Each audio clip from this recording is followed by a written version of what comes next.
how to do it.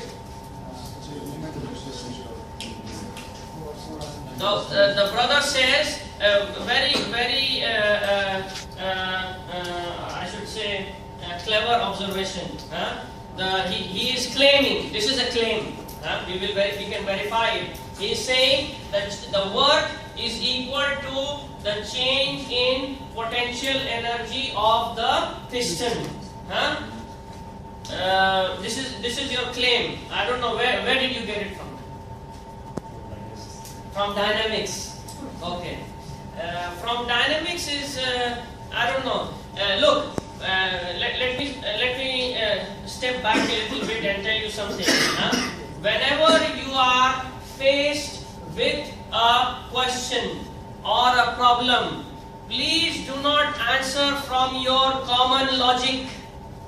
As an engineer, you should never answer questions from your common logic. The answer to any question, any problem must come from fundamental principles, fundamental understanding, definitions, and so on and so forth. Okay? What you are saying is correct. We will cover that one also. Yes, brother. It's what we read in yesterday, the change in energy only gets transferred. So the energy gained by the piston will be this one. Fine, but let's say your claim is that the work is equal to the change in potential energy of the piston, as you have rightly stated. But remember, we took a control volume like this, right? Why did we take a control volume like this? Because we don't know the mass of the piston. So we cannot calculate the change in potential energy. You are correct. You know, if we take the system as the piston and do an energy analysis on the piston, then it will turn out that the work done on the piston is equal to the change in potential energy of the piston. Right? He's right. Correct. But we don't know the mass of the piston. Find out another way. Think about what I have told you right now. The answers must come from fundamental principles, from fundamental definitions. What is the definition of work?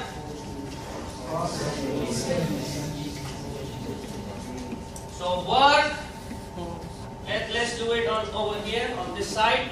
Work is equal to force into distance moved. This is a fundamental definition. We know about work. Maybe this one can help us. We tried the other one also. Thank you very much. Thank you, brother.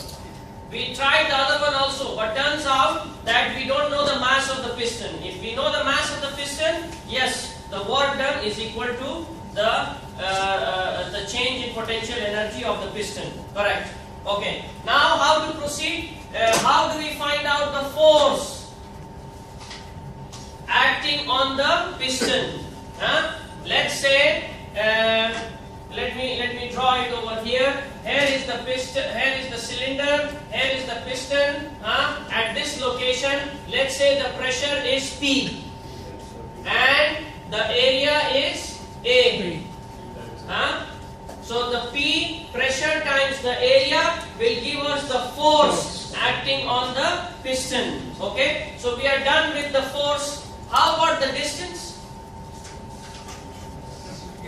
Let us move the piston infinitesimally. You must have heard of this word in mathematics a lot of times, right?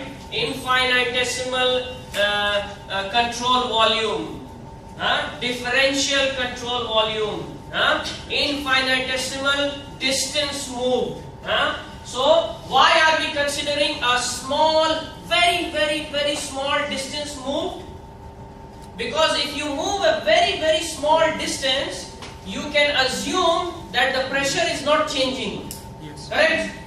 If you move a very large distance, then the pressure may change. But if you move a very small distance, then the pressure may not be changing.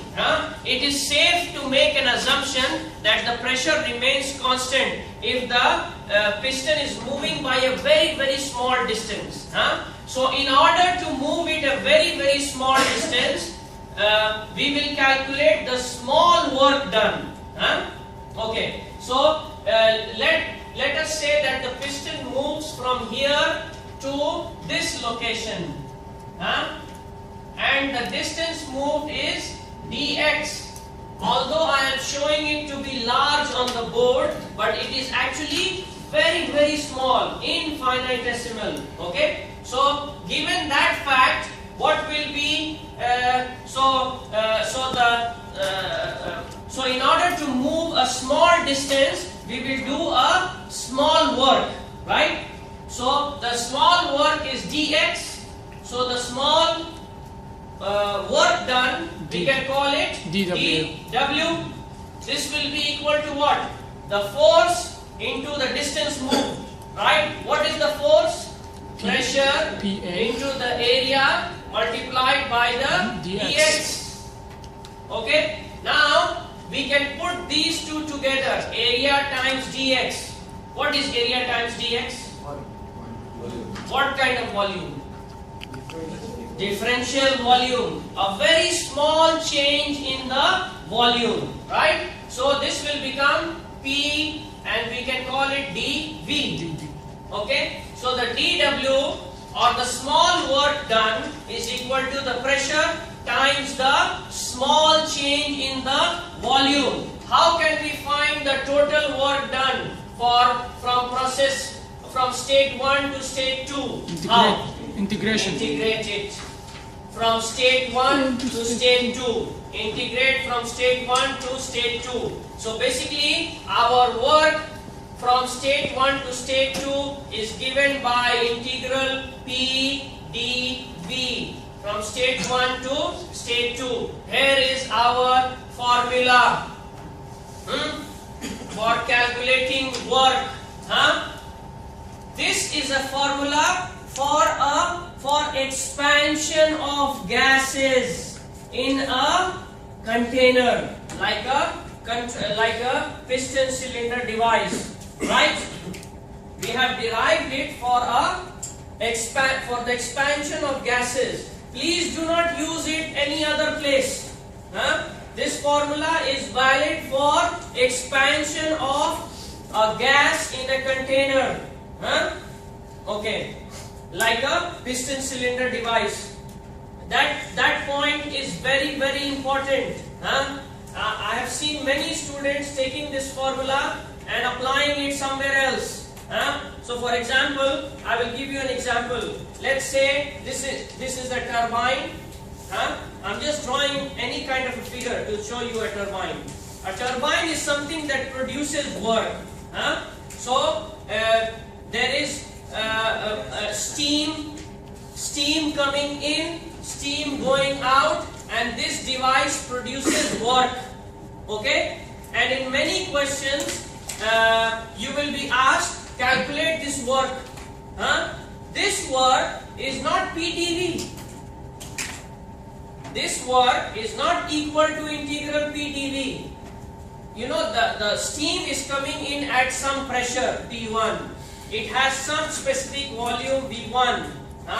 It goes out with a pressure P2 with some specific volume V3. So the P and V are there. So the students, what they will do, they will simply say this is equal to integral P dV, and then start plugging these values in here. Is it correct? No, because this formula is specifically for expansion of gases in a container like a piston cylinder device. Okay,